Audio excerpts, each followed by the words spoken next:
My friend Marcia Heiser was really good at writing newsletters, but her passion was for all things spiritual. At church, when she was asked to serve on session, she was looking forward to working on all things spiritual. I wasn't quite sure how to break it to her that she was selected for the newsletter and not for the spiritual. No one really cared about spiritual at church. We all have a gift to give, but spiritual, not everybody's into it. They'd rather read about it in a newsletter. Welcome. Welcome to Sunday Coffee Hour. I'm Stanley Smith. At Sunday Coffee Hour, we talk about everything and nothing.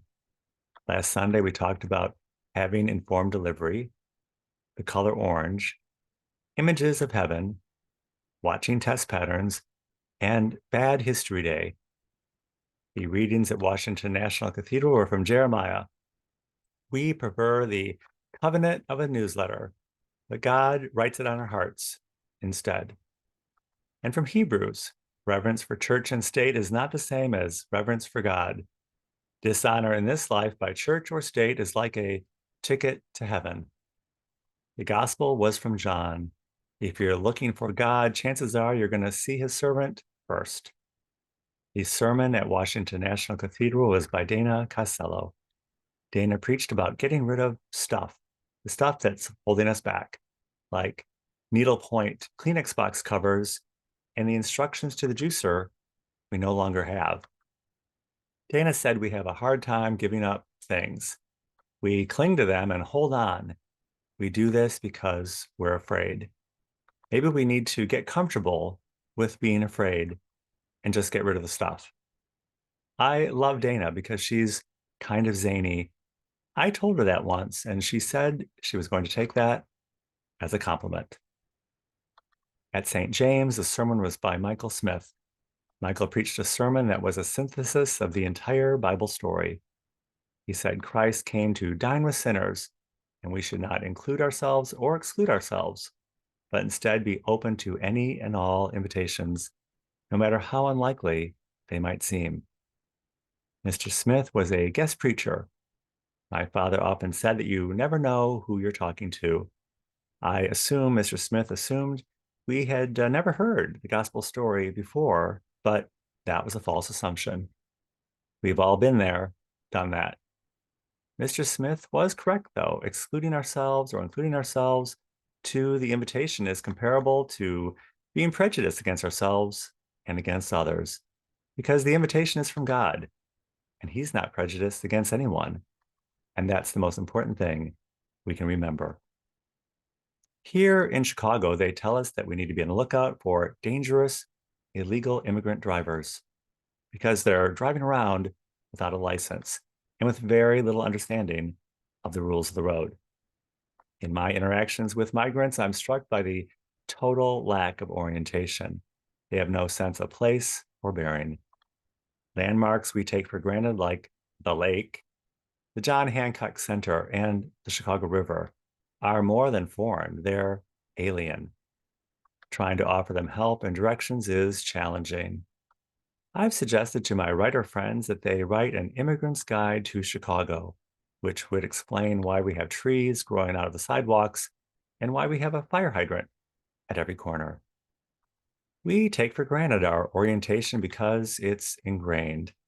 It's not better or worse, right or wrong. It's just having a sense of things. Having no sense of up or down, right or wrong, or where things are is not diversity. It's a place of darkness. Being on the lookout for bad drivers is not being white supremacist. It's just called defensive driving. Conspiracy tells us that Princess Kate has cancer or that she may already be dead. Conspiracy also tells us that ISIS is not a terrorist group, but an Egyptian religious cult. More important, believing in conspiracy tells us there's more to reality than our reality of what we think we know.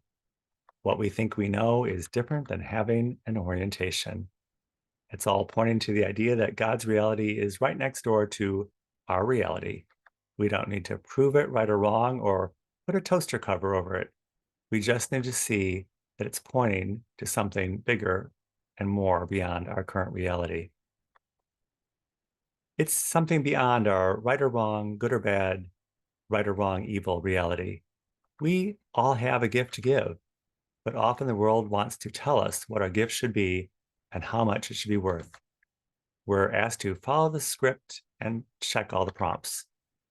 We're waiting and hoping for the net gain result from the transactions of the world to equal the someday, somewhere experience of happiness, which always seems to be right around the corner from our current reality. God wrote an immigrant guide to our reality right here on Earth. It really doesn't all add up, but that's okay. God wasn't writing a newsletter, he was writing a spiritual guide. Right now, we've left the tide of Advent season behind us, and now we're experiencing the ebb tide of Lent.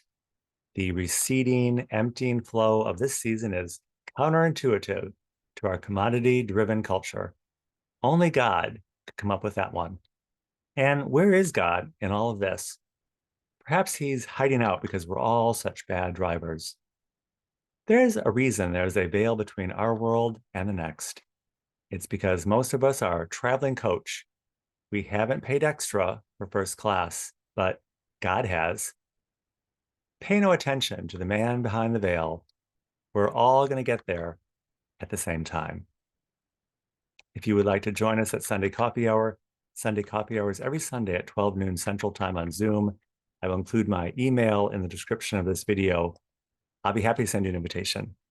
And I look forward to seeing you very, very soon.